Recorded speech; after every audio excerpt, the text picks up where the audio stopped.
Selamat malam, Bapak Ibu. Pada malam hari ini kita akan memulai webinar kita. Sudah hadir di tengah-tengah kita ada Ibu Helen Pratama. Beliau adalah seorang praktisi di dalam khususnya lebih concern kepada keluarga, dan juga beliau seorang dosen. Jadi pembicara yang sudah sering diundang ke mana-mana ya, begitu ya. Jadi hari ini sekali kita boleh diberi kesempatan untuk bisa dilayani oleh beliau, dan malam ini kita akan mengikuti webinar ini kurang lebih 1 jam ke depan, dan di akhir webinar kurang lebih sekitar 15-30 menit kita akan buka ruang tanya jawab. Buat Bapak Ibu yang ingin bertanya, kami persilakan bisa mencatat atau menuliskan di kolom chat, atau bisa langsung bertanya pada waktu ruang tanya jawab akan kita buka. Dan kemudian sedikit informasi bahwa webinar ini akan kami rekam dan akan kami tayangin 2 hari setelah hari ini, jadi sekitar hari Senin, ini akan masuk ke YouTube GKY Cibubur. Dan sekali lagi informasi bahwa webinar ini tidak dipungut biaya sama sekali, ya. Baik, kita akan mulai. Sebelumnya mari kita sama-sama berdoa, Bapak Ibu. Ya Tuhan, kami bersyukur untuk malam ini Tuhan boleh membawa kami untuk bersama-sama belajar, dan kami boleh diperlengkapi lewat webinar ini. Bersyukur untuk Ibu Helen yang sudah Tuhan perlengkapi dan pakai beliau untuk menjadi saluran berkat bagi setiap kami. Tuhan, kami sungguh sadar bahwa di dalam kehidupan kami berumah tangga, acap kali kami diperhadapkan dengan hal-hal yang membuat kami berselisih paham, kami beda pendapat, dan kadang-kadang Tuhan kami sulit menemukan jalan keluar. Tetapi hari ini Tuhan kami mau belajar bersama-sama. Rendahkan hati kami Tuhan, sehingga kami sungguh tunduk dan takluk kepada otoritas firman Tuhan. Sehingga kami mau taat dan melakukan apa yang Tuhan kehendaki, khususnya di dalam kehidupan kami berumah tangga. Ya Tuhan, kami menyerahkan waktu ini, berkati kami dengan setiap pasangan kami yang mengikuti pada malam hari ini.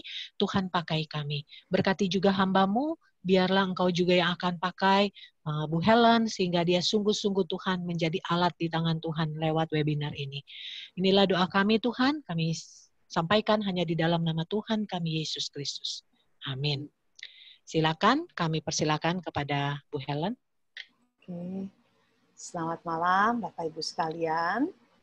Terima kasih diberikan kesempatan boleh berbagi satu sesi yang saya rasa merupakan pengalaman keseharian di dalam kehidupan kita sebagai pasangan, sebagai orang tua, bahkan sebagai pribadi dalam relasi kita dengan orang lain.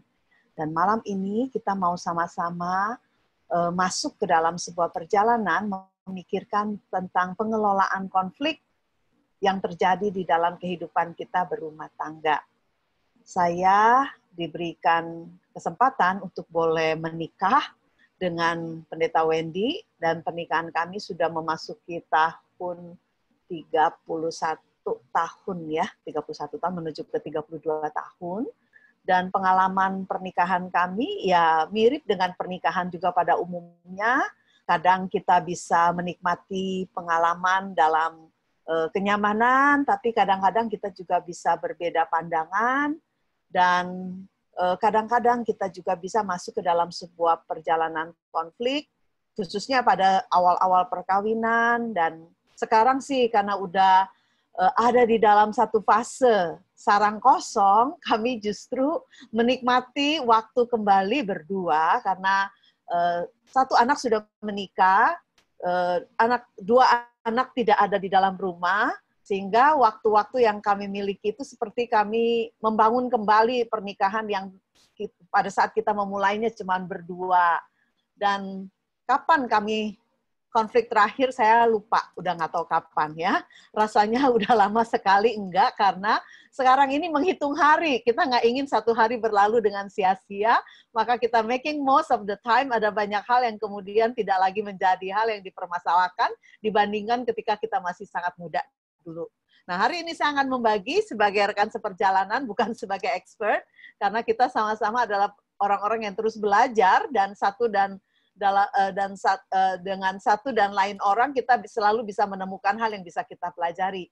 Baik, saya akan membagikan materi yang sudah saya persiapkan untuk kita boleh sama-sama memikirkannya. Saya akan share screen tentunya supaya kita bisa mengikutinya lebih enak ya.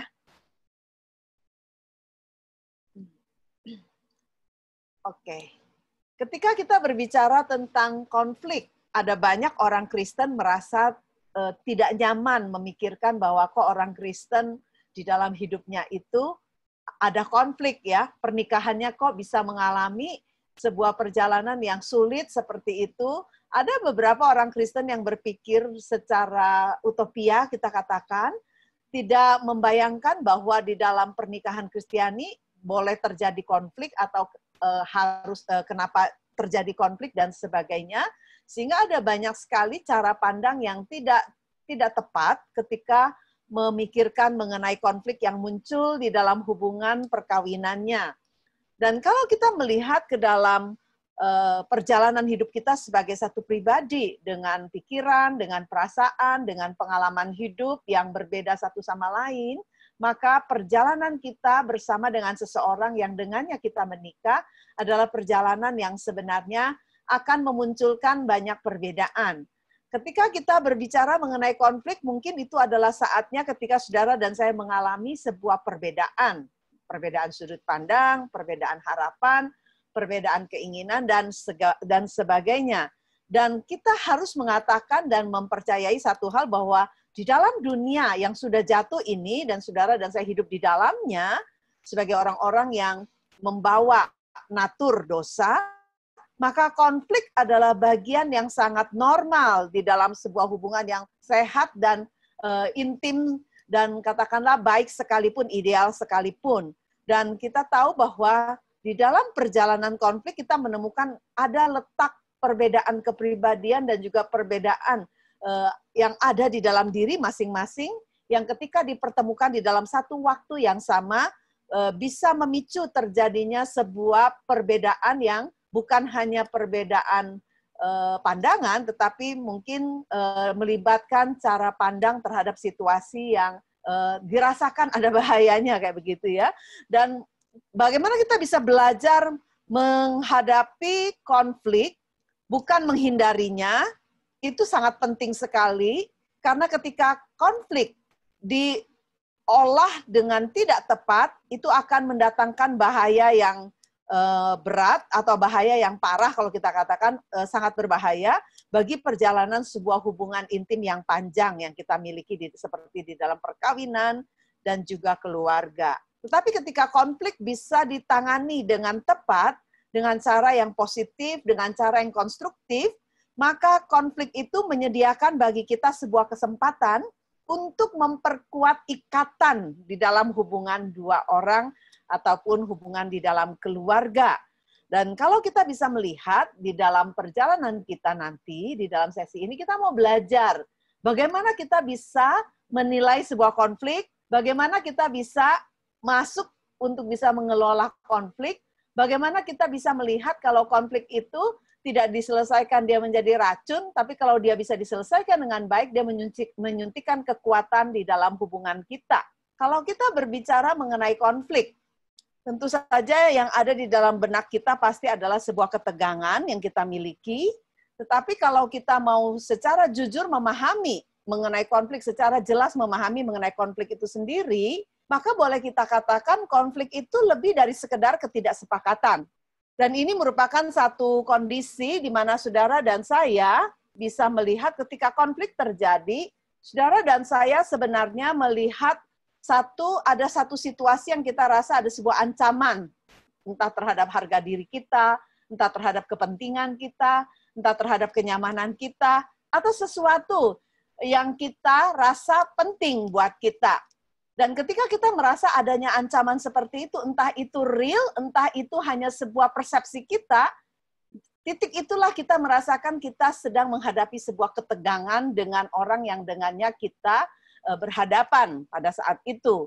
Konflik sendiri bisa menjadi sesuatu yang terus menganga dan menjadi sesuatu yang kalau kita katakan parah seperti itu jika saudara dan saya abaikan.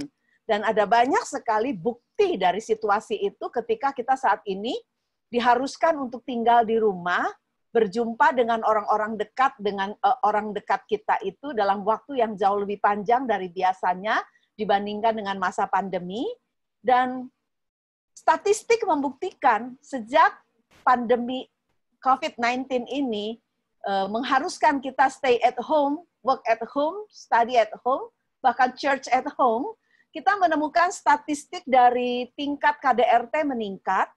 Kalau saudara bisa melihat di dalam jurnal Lancet ataupun jurnal-jurnal lainnya, di jurnal psikologi ataupun sosial, saudara bisa menemukan tingkat perceraian di berbagai negara di seluruh dunia meningkat, sekalipun di sisi lain kita menemukan banyak kelahiran bayi baru, sehingga tahun 2020 nanti akan terkategori sebagai tahun baby boomer, seperti itu. Tapi di kutub yang lain kita menemukan perceraian yang meningkat, tindak kekerasan rumah tangga yang meningkat, depresi yang meningkat, dan juga berbagai macam masalah hubungan yang memburuk, pertengkaran yang meningkat, dan berbagai macam masalah-masalah hubungan itu mengalami sebuah peningkatan yang signifikan sekali. Dan itu memberikan kepada kita sebenarnya sebuah jendela betapa banyaknya keluarga, betapa banyaknya pasangan mengabaikan konflik yang sebelum pandemi itu mereka alami, dikesampingkan, dan mereka memanage hidup mereka tetap berjalan, tetapi ketika mereka harus tinggal bersama dalam waktu yang panjang, dalam satu situasi yang stressful seperti masa-masa yang kita alami di dalam masa pandemi, khususnya ketika awal-awal dari masa pandemi, saudara melihat maka apa yang menjadi sebuah PR yang tidak diselesaikan muncul ke permukaan dan memperparah hubungan yang seharusnya mereka bisa mengalami sebuah kesepakatan untuk menjalani masa-masa yang sulit ini dengan kekuatan bahu-membahu. Jadi kita melihat konflik jika diabaikan akan terus menganga dan akan menjadi sebuah bom waktu yang meledak pada saat tidak lagi bisa diabaikan. Dan kita juga bisa melihat bahwa bagaimana kita berespon terhadap konflik itu sangat ditentukan oleh persepsi kita. Jadi kalau kita melihat sebuah konflik itu terjadi di dalam hidup kita, kita harus bisa melihat juga bagaimana persepsi kita terhadap situasi yang ada. Tidak selalu saudara dan saya bisa meresponi secara objektif terhadap fakta yang ada, dan seringkali persepsi kita itu sangat dipengaruhi oleh pengalaman hidup kita sebelumnya. Dia akan dipengaruhi bagaimana budaya hidup kita, dia akan dipengaruhi juga oleh nilai-nilai yang kita pegang, dan juga bahkan dipengaruhi oleh keyakinan-keyakinan kita tentang kehidupan. Jadi kalau kita melihat bagaimana seseorang meresponi konflik, itu sebenarnya kita yang pertama-tama, layer pertama yang kita hadapi adalah persepsi dia terhadap situasi. Jadi belum tentu fakta yang sesungguhnya, yang objektif, yang dia kemukakan kepada kita. Dan kalau kita bisa melihat, ketika konflik terjadi di dalam kehidupan kita, kita juga akan mengalami sebuah trigger terhadap emosi yang kuat sekali. Bisa emosi takut, bisa emosi tidak senang, bisa emosi marah, bisa emosi sedih, dan berbagai macam emosi-emosi di dalam kategori emosi negatif muncul ke permukaan dan menguasai diri kita. Dan jika kita tidak nyaman dengan munculnya emosi-emosi yang ada di dalam diri kita, dan kita tidak terampil untuk mengelola emosi yang muncul seperti itu, maka saudara akan sangat pasti sekali akan mengalami stres, dan ketika saudara berada di dalam satu kondisi stres dan saudara tidak bisa memanage stres itu, maka pasti juga saudara tidak akan sanggup meresolve konflik dengan baik. Jadi kalau kita melihat penyelesaian konflik ada kaitannya dengan kemampuan menata stres yang muncul oleh karena perasaan-perasaan yang ke-trigger oleh peristiwa yang kita alami. Dan kita juga melihat konflik sendiri merupakan sebuah kesempatan untuk bertumbuh. Dan ketika saudara bisa menyelesaikan konflik yang saudara hadapi dengan baik di dalam sebuah hubungan, ini akan membangun tingkat kepercayaan saudara dan juga tingkat ikatan batin yang ada di antara saudara dengan pasangan ataupun dengan orang-orang yang dekat dengan saudara ini. Dan saudara bisa melihat juga saudara akan memiliki rasa aman yang bertambah ketika saudara bisa menyelesaikan konflik itu dengan baik. Saudara memiliki kepercayaan yang lebih terhadap hubungan yang saudara miliki. Dan ketika kita berbicara mengenai konflik seperti ini, maka saudara dan saya bisa melihat dari perspektif Kristen, kalau saudara bisa mengamati apa yang sebenarnya dicatat di dalam Alkitab, saudara dan saya bisa melihat bahwa sejak kejadian kita sudah bisa menemukan konflik muncul, ya. Saudara, ini kecepatan perasaannya. Oh ya. Oke. Ya. Di saudara dan saya bisa melihat orang Kristen sama seperti orang pada umumnya mengalami konflik. Kalau saudara buka di dalam Alkitab, saudara bisa lihat di dalam Kejadian 13 misalnya, ayat ke-7 sampai dengan ke-9. Bagaimana Abraham dan Lot berkonflik gara-gara sumber air yang ada yang diperebutkan antara mereka bersama dengan ternaknya. Dan kita bisa melihat di dalam 2 Samuel pasal ke-15 misalnya, ada konflik yang terjadi ketika orang tidak bisa mencapai apa yang diinginkannya sehingga bisa mengambil milik orang lain. Dan saudara dan saya bisa melihat itu konflik antara Absalom dengan Daud. Seperti itu yang dicatat oleh Alkitab. Dan kita bisa melihat di dalam Kisah Rasul, misalnya pasal ke-15, ayat ke-36, dan seterusnya. Bagaimana Paulus dan Barnabas berkonflik. Masalah siapa? Masalah Yohanes Markus. Karena mereka memiliki 2 pandangan yang berbeda terhadap seorang Yohanes Markus. Saudara bisa melihat di dalam kitab Esther, pasal 3, ayat 1 sampai 9. Ada konflik yang terjadi antara Haman dengan Mordekai dan orang-orang Israel, orang Yahudi, sehingga dia berkonflik karena pengalaman dendamnya terhadap bangsa Yahudi. Dan di dalam Roma 7, kita juga diingatkan konflik kadang-kadang muncul terjadi di dalam internal diri kita karena saudara dan saya memiliki sebuah keinginan yang saling menarik antara kebaikan, mengikuti kebaikan, atau mengikuti dorongan untuk berdosa. Sehingga kita bisa melihat bahwa konflik dicatat di dalam kehidupan, di dalam Alkitab, di dalam kehidupan tokoh-tokoh di dalam Alkitab, sebagai sebuah realita yang saudara dan saya hadapi. Dan kalau kita mau jujur, di dalam kehidupan bergereja, tempat di mana kita diajarkan hal-hal yang baik, tempat di mana kita belajar kebenaran, kita pun menemukan di dalam gereja yang terdiri dari orang-orang manusia baru yang masih dalam proses pertumbuhan, kita pun menghadapi banyak konflik. Tidak jarang kita mendengar konfliknya bahkan bisa lebih hebat dan terbuka seperti itu sampai melibatkan aparat keamanan dan sebagainya. Ya, ini adalah realita di mana konflik menjadi bagian yang sangat normal sekali di dalam keseharian kita. Nah, saudara, kita bertanya, mengapa orang bisa menghadapi konflik? Hal yang pertama yang harus kita sadari, kita ada di dalam satu pengaruh natur dosa yang saudara dan saya warisi sebagai keturunan dari Adam. Kita membawa natur ini dan kita masih terus berjuang untuk bisa mengalahkan natur ini dengan kehidupan baru yang sudah Tuhan tanamkan di dalam diri kita ketika Dia memberikan hati baru di dalam pertobatan kita. Saudara, kita bisa melihat kecenderungan kita untuk boleh saling menyalahkan dan menyelamatkan diri sendiri, itu adalah sesuatu yang sudah bisa kita lihat sejak kitab Kejadian sedini pasal 3. Saudara dan saya melihat sejak manusia jatuh ke dalam dosa, kita kehilangan rasa aman. Dan kita nggak mampu memikul tanggung jawab, kita cenderung memproyeksikan kesalahan kita kepada orang lain. Sehingga kita melihat ketika Tuhan berbicara kepada Adam dan Hawa, apakah engkau memakan buah yang aku larang itu? Adam memproyeksikan kesalahannya kepada Hawa.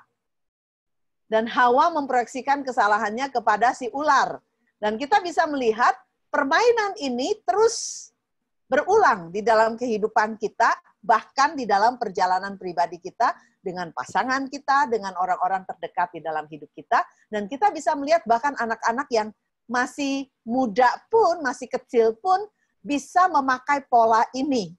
Ya, saudara dan saya mengalami pasti dalam pengasuhan kita terhadap anak kita seperti itu. Jadi kita melihat natur dosa mempengaruhi perjalanan saudara dan saya, dan kita menyadari ketika kita jatuh ke dalam dosa dengan natur keberdosaan kita, kita kehilangan rasa aman, dan rasa aman yang kita ingin dapatkan kembali itu seringkali saudara dan saya perjuangkan dengan cara yang bermacam-macam. Ada yang dengan cara positif, dengan membangun dan melengkapi diri, tapi ada juga dengan cara negatif, di mana kita membandingkan diri dengan orang lain, dan mengalihkan tanggung jawab, dan memproyeksikan kesalahan kepada orang lain. Dan saudara bisa merasakan, saya sedang menghadapi ya satu kasus bimbingan pastoral gitu kan ya, di mana pasangan yang masih muda mengalami sebuah ketegangan di dalam pernikahan, dan saya bisa melihat pola seperti ini muncul berulang di dalam kasus-kasus pastoral ataupun konseling. Karena memang kita memiliki natur seperti ini yang kita perlu waspadai di dalam kehidupan interaksi kita dengan orang-orang yang ada di sekitar kita. Karena seringkali saudara dan saya lengah dan natur dosa mengambil alih perjalanan daripada pergumulan kita dengan sebuah situasi kehidupan. Dan kita bisa melihat dalam realita hidup saudara, kita bisa menemukan bagaimana saudara dan saya itu menghadapi satu ilusi terhadap sesuatu yang ideal, di mana saudara dan saya membayangkan tentang hubungan yang semuanya harus berjalan seperti harapan kita, dan banyak sekali orang Kristen yang mencoba menghindarkan diri dari konflik. Padahal sebenarnya di dalam proses tumbuh kembang di tengah dunia yang seperti ini, saudara dan saya mau tidak mau, inevitable, harus menghadapi konflik. Bagaimana kita bisa menghadapinya, itulah yang kita perlu pelajari. Bagaimana kita bisa menemukan rasa aman bukan dalam bentuk memproyeksikan kesalahan, dan bagaimana kita bisa belajar bertanggung jawab atas kesalahan sikap kita, kesalahan pilihan kita, kesalahan keputusan kita, kesalahan respon kita, bahkan kesalahan oleh karena kita melakukan sesuatu yang memang menjadikan situasi itu terjadi. Ini berbicara tentang keberanian untuk memikul tanggung jawab, saudara. Dan kita bisa melihat juga natur dosa ini sendiri bukan hanya membuat kita kehilangan rasa aman, tapi juga membuat kita seringkali melepaskan diri dari tanggung jawab, tapi ini juga mempengaruhi kepribadian kita. Nah, saudara, ada banyak konflik muncul karena kelemahan kepribadian.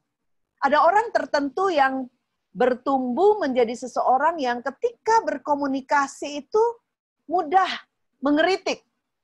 Ya, di dalam perkawinan, di dalam tumbuh kembang kita sebagai orang tua, ini adalah salah satu pilihan sikap yang paling membahayakan. Kalau saudara mengamati tentang apa yang disampaikan oleh ahli kejiwaan di dalam teori seperti misalnya satu teori konseling yang saya ambil sertifikatnya itu tentang CTRT, yaitu Choice Theory Reality Therapy, maka salah satu senjata yang kalau dikatakan salah satu pola komunikasi yang sangat membahayakan di dalam hubungan kita dengan orang lain adalah kecepatan atau kecenderungan kita sebagai pengeritik.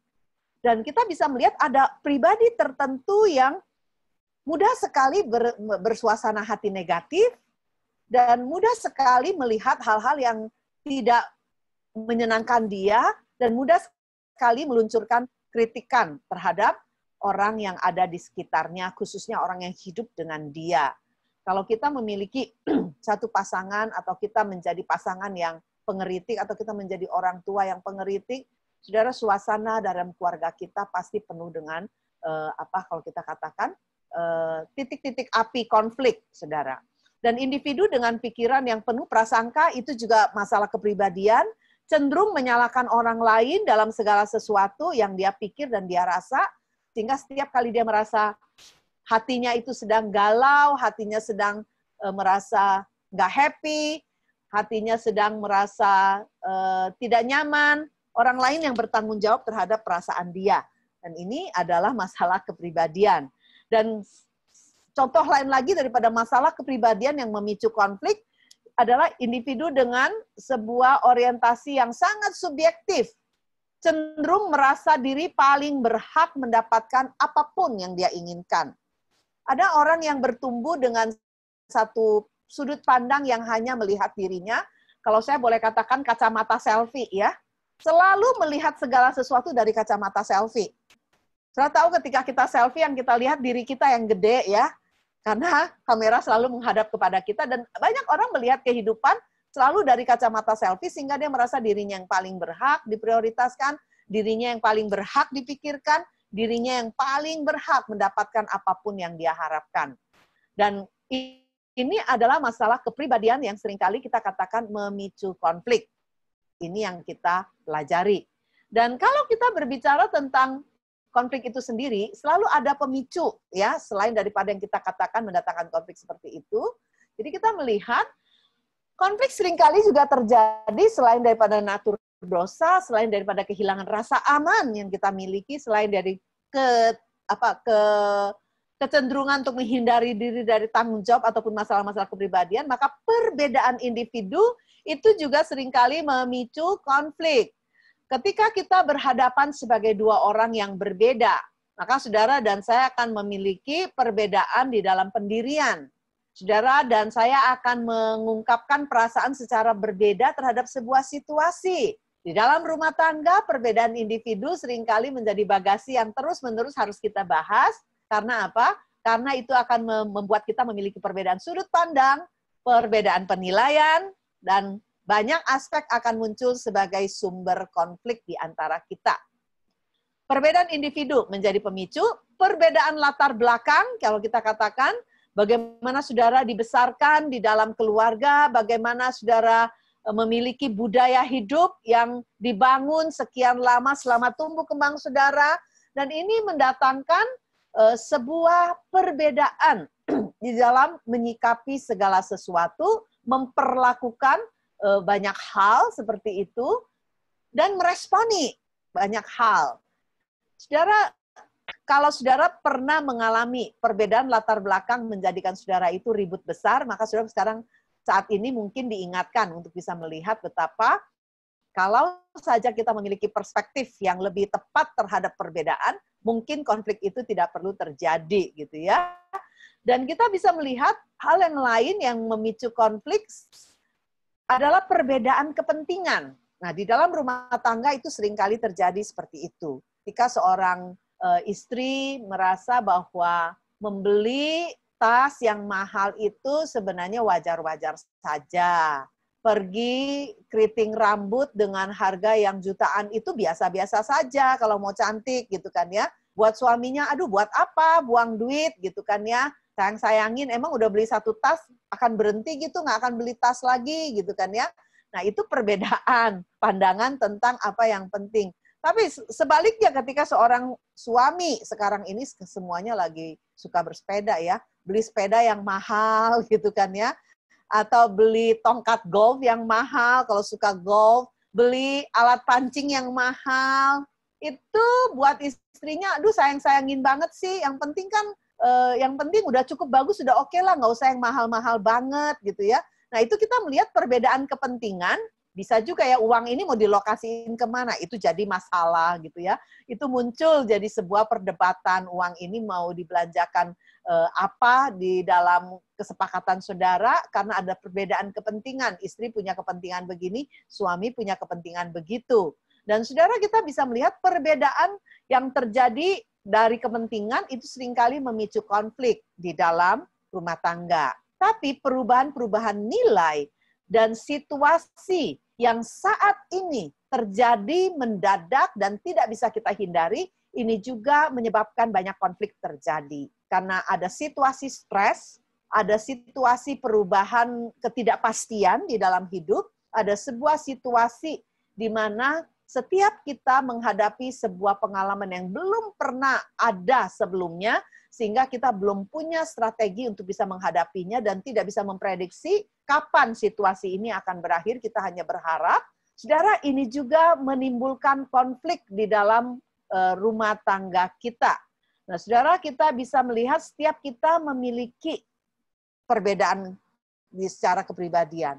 Setiap kita memiliki perbedaan kebutuhan yang kita ingin dimengerti oleh orang lain, yang kita ingin didukung oleh orang lain, tetapi kita melihat juga bahwa kita punya kebutuhan, orang lain juga punya kebutuhan, yang ingin juga didukung, yang ingin juga dimengerti. Sehingga kita bisa melihat ketika saudara dan saya melihat hubungan kita di dalam keluarga kita mungkin perlu belajar tidak membiarkan ya sudut pandang atau kacamata selfie dipakai oleh setiap kita, tapi kita belajar melihat dari sudut pandang orang lain juga, seperti yang Filipi 2 katakan, bagaimana kita bisa belajar sebuah postur hati, sikap hati, cara pandang seperti kehidupan Kristus yang bisa berfokus kepada orang lain, bukan hanya kepada diri sendiri, bukan kepada diri sendiri, tapi bisa melihat orang lain sebagai yang lebih utama.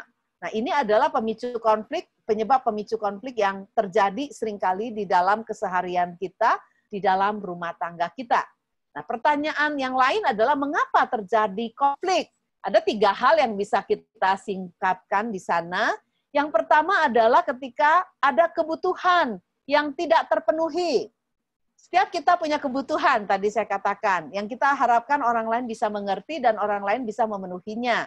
Nah, kebutuhan yang tidak terpenuhi seringkali menjadi penyebab konflik.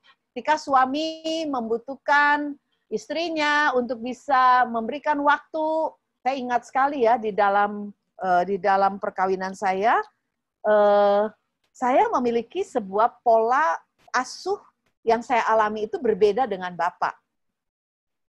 Bapak itu belajar di dalam kehidupan keluarganya itu kalau papinya pulang, maminya itu akan menyodorkan segelas air minum, menuangkannya. Saya udah sharing seringkali ini ya. Tapi saya di rumah itu karena papi saya itu usahanya di rumah, buka toko, dagang seperti itu, saya tidak melihat pemandangan seperti itu. Dan hal-hal seperti itu tuh tidak menjadi sesuatu yang saya amati sebagai sesuatu yang saya pelajari ketika saya bertumbuh sebagai seorang istri, sebagai seorang wanita. Dan ketika saya menjadi istri, ada satu kebutuhan dari suami untuk saya itu bisa ketika dia pulang, saya menyambut dia di pintu, gitu ya. Terus kemudian saya menuangkan air di gelas minum dia yang khusus dan menyediakan waktu untuk boleh duduk mendengarkan dia ngobrol tanpa didistraksi oleh hal-hal yang lain. Itu adalah sebuah harapan yang tidak dia sebutkan secara gamblang. Ya. Dan ini menjadi kejengkelan ketika saya tidak bisa memenuhi harapan dia. Jadi ada satu kebutuhan untuk pelayanan, karena bahasa kasih dia itu salah satunya itu, gitu ya. Dan saya rasa itu menjadi satu kebutuhan yang tidak bisa, dia merasa saya tidak bisa memenuhi kebutuhan ini. Dan ini seringkali menjadi kejengkelan yang membuat kami berkonflik.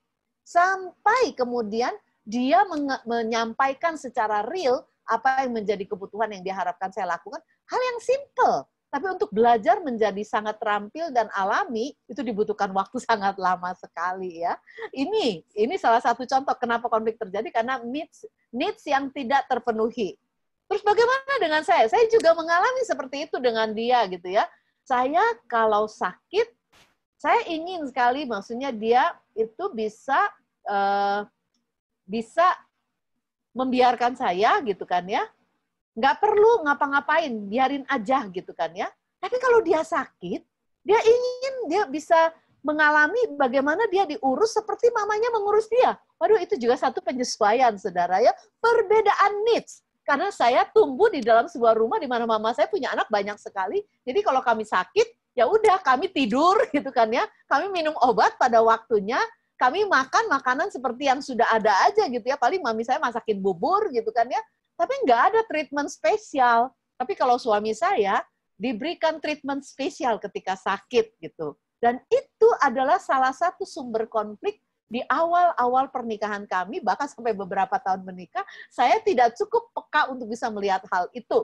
Nah, ini adalah unmet needs, kebutuhan yang tidak terpenuhi, itu menjadi sumber konflik dalam pernikahan kami ya. Jadi saya sharingkan sesuatu yang sudah lalu soalnya ya. Terus yang kita lihat yang lain lagi, unmet goals ya, tujuan yang tidak tercapai. Saudara, di dalam kehidupan perkawinan, kita selalu bisa melihat di sana bahwa ada kebutuhan antara sasaran-sasaran yang ingin dicapai oleh pasangan kita di dalam perkawinan gitu ya. Mungkin ada kebutuhan suami misalnya yang ingin dilayani, ada kebutuhan yang masih di dalam gambar diri yang belum solid, dihormati, ada kebutuhan untuk dipercayai. Tapi ketika dia menikah, dia menikahi seorang wanita dengan satu kemandirian, dia menikahi seorang wanita yang mungkin juga berkarir di luar rumah, yang juga menghadapi sebuah kehidupan yang keras di dalam dunia pekerjaan, mungkin perjalanan untuk bisa melayani suaminya, untuk bisa belajar menghormati suaminya, untuk belajar bisa mempercayakan diri pada suaminya, itu adalah sebuah perjalanan tersendiri yang dia butuh terus belajar bergumul di hadapan Tuhan. Jadi goals di dalam perkawinan yang diharapkan tidak tercapai. Ini juga menjadi konflik. Ada istri yang berharap ketika dia menikah, dia mendapatkan sebuah figur yang bisa memberikan dia rasa aman, yang bisa ada bagi dia di dalam masa-masa yang sulit yang dia hadapi, tapi ternyata suaminya belum sematang itu atau suaminya tidak sesensitif itu, sehingga goals yang dia harapkan tidak tercapai. Ini juga menjadi sumber konflik. Jadi kita bisa melihat penyebab konflik yang hadir ini seringkali muncul oleh karena hal-hal yang sebenarnya ada di dalam diri kita yang kita harapkan pasangan lain bisa menggenapinya. Dan hal yang ketiga adalah harapan yang tidak terpenuhi. Harapan yang tidak tercapai. Kita perlu membedakan antara harapan yang realistis dan tidak realistis di dalam perjalanan perkawinan kita. Kadang-kadang ketika kita menikah, kita tidak pernah memeriksa harapan kita itu masuk akal atau enggak. Tapi yang jelas setiap kita ketika masuk ke dalam pernikahan, kita membawa harapan. Yang dikatakan, yang diucapkan, ataupun yang tidak diucapkan. Dan seringkali harapan, baik yang diucapkan atau yang tidak diucapkan, ternyata ada kesenjangan dengan kenyataan yang ada, realita hidup di dalam perkawinan kita. Entah karena masalah finansial, entah karena memang kesulitan waktu yang dimiliki, entah karena perbedaan kepribadian, entah karena tidak terkomunikasikan sehingga pasangan kita tidak mengetahuinya, terutama khususnya untuk yang ibu-ibu, perempuan. Saya mengingatkan ya, suami-suami kita itu bukan pembaca pikiran. Dia tidak pernah mengetahui apa yang ada di dalam pikiran kita, kecuali kita menyampaikannya, gitu ya. Dan saya mengingat ini adalah cerita yang selalu berulang. Banyak sekali wanita berharap nggak usah diomongin suaminya ngerti. Dia butuh surprise, dia butuh apa, seperti itu. Dia ingin diajak keluar, pergi dating, go on date, sesudah menikah. Saudara, ada banyak hal yang akan menjadi lebih sederhana kalau bisa diungkapkan. Dan unmet hopes seringkali menjadi sebuah pemicu konflik yang kita tidak tahu ujungnya mulainya di mana ya. Banyak pasangan menjadi frustasi hanya karena mereka tidak tahu, mereka belum pernah membahas harapan-harapan yang mereka bawa di dalam dalam perkawinan. Jadi ini adalah penyebab konflik yang paling umum terjadi di dalam perjalanan kita. Oke. Konflik tidak selalu buruk, kita katakan tadi. Konflik itu bisa menghasilkan Kalau di dalam kelompok kita katakan ada sebuah solidaritas dan dia juga bisa menghasilkan ya keretakan atau rusaknya sebuah hubungan antara kelompok yang bertingkai, antara pasangan yang bertikai, antara keluarga misalnya gitu ya, antara klik di dalam keluarga, dan mungkin konflik juga bisa mengubah kepribadian pada individu yang mengalaminya. Sehingga saudara dan saya perlu menyadari konflik itu bisa yang tidak terselesaikan bisa menimbulkan rasa dendam, bisa menimbulkan kebencian, seperti pengantar yang diberikan oleh sinopsis tema ini gitu ya. Bisa juga menjadi kehilangan trust, saling curiga, dan saling melihat secara negatif terhadap satu sama lain, seperti itu. Dan kita bisa melihat juga konflik yang tidak teratasi, tidak terkendali bisa menimbulkan kerusakan harta benda dan bahkan hilangnya nyawa manusia. Sehingga saudara bisa melihat tiba-tiba ada suami yang memutilasi istri, gitu ya. Tiba-tiba ada kekasih yang membunuh kekasihnya lagi, ada istri yang membakar suami bersama dengan kasur-kasurnya karena suaminya selingkuh, gitu kan ya. Nah, ini adalah konflik yang tidak terselesaikan sehingga menghancurkan kehidupan, kalau kita boleh katakan. Dan ini yang kita sama-sama perlu waspadai. Ada orang yang ketika berkonflik tidak mampu menguasai dorongan kemarahan di dalam dirinya, bisa merusak harta benda di dalam rumahnya, ataupun bahkan merusak dirinya sendiri dan mencederai pasangannya. Saudara, ini yang kita lihat di dalam bentuk materi, tapi di dalam bentuk yang lebih subtle, kita katakan lebih tersamar, itu adalah orang mendominasi. Ada penaklukan oleh salah satu pihak.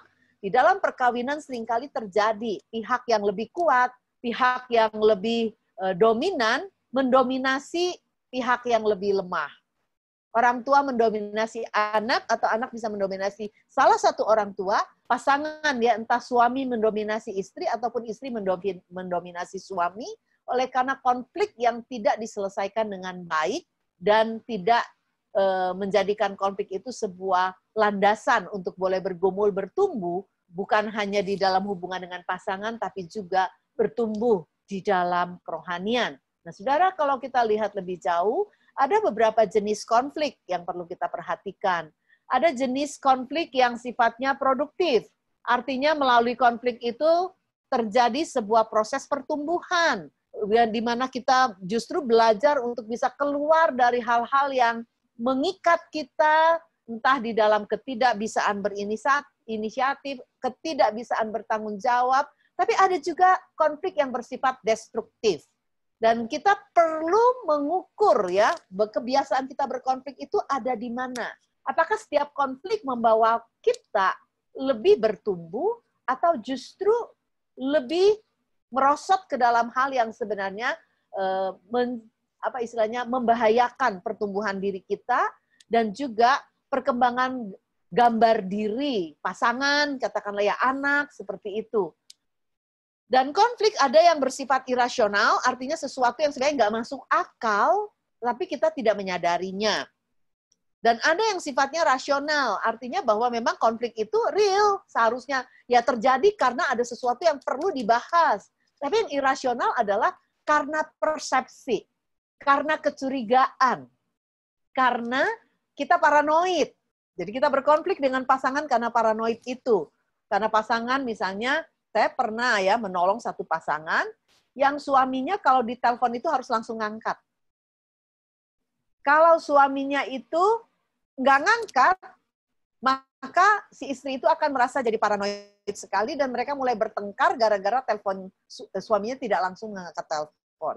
Dan mulai halu istrinya, mulai memikirkan mungkin suaminya sedang bicara dengan perempuan lain, mungkin sedang ngapain sama perempuan lain, dan suaminya tuh gak tahan sampai ngomong begini, kalau terus-terusan kayak begini saya bisa gila, atau kalau terus-terusan kayak begini mendingan saya sekalian gitu ya, daripada dituduh terus padahal nggak ada gitu ya. Nah, ada konflik yang irasional tuh sesuatu yang mengada-ngada, sesuatu yang dibikin ada oleh karena halusinasi kita sendiri, oleh karena kecurigaan kita yang berlebih terhadap orang yang kita ajak berkonflik seperti itu. Jadi ini ada dua jenis konflik yang saudara dan saya perlu perhatikan, dari sisi produktif, atau destruktif, irasional ataupun rasional. Jadi ini yang kita perhatikan. Nah, saudara, cara kita untuk memanage konflik, ada cara yang sehat dan cara tidak sehat, gitu ya, saudara. Ini saya ada di dalam bahasa Inggris ya, ini slide ini. Nah, saudara, di sana itu kita bisa melihat respon terhadap konflik yang tidak sehat, itu menunjukkan begini, beberapa hal ya. Yang pertama adalah ketidakmampuan untuk bisa mengenali dan merespon terhadap apa yang penting terhadap orang lain gitu ya. Jadi kita hanya nggak punya kemampuan melihat sudut pandang orang lain, tidak bisa taking perspektif sebenarnya.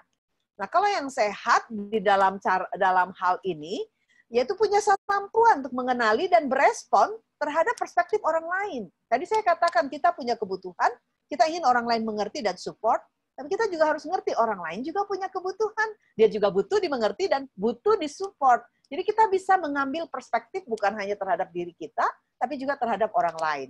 Ini cara yang sehat ya. Yang kedua yang tidak sehat pada pola menanggapi konflik, yaitu meledak-ledak.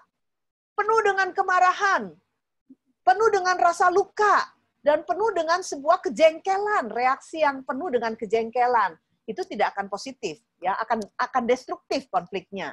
Tetapi kalau yang positif, yang konstruktif, menghadapi konflik dengan kalem, tidak defensif, tidak pasang benteng untuk bisa membela diri saja gitu ya.